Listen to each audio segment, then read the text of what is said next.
day there's something different. And even when it's the same thing, it's exciting. It's just incredible, and everyone just fits in. There's a place for everybody in here. We love it here. The people are our extended family. When something happens to one of us here, I think it affects all of us. We found a lot, built a house, bought an airplane, and here we are. Airport communities are a lot of fun, but most of them are remote. They're not near a large city. They're much smaller. They don't have the conveniences that a normal town would have.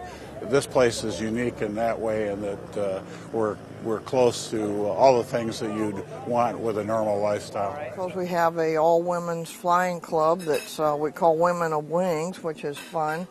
But you don't have to be a pilot naturally to fly. Everybody comes, and we actually eat breakfast at the downwind every Wednesday. So everybody enjoys breakfast and the aviation world. And when we do have a all-ladies motorcycle group, too, that rides around. Yeah, we have individuals here. I mean, I'm sitting here, I'm 72 already, and I don't feel it. That's the problem. It's like a playground with big boys.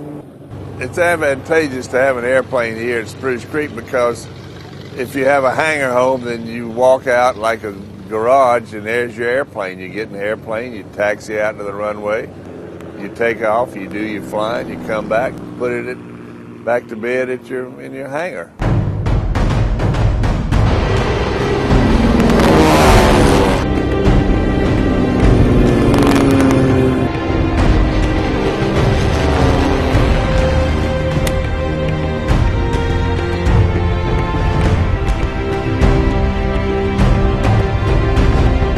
So Spruce Creek is where we want to be and where we'll be until they drag us out of here.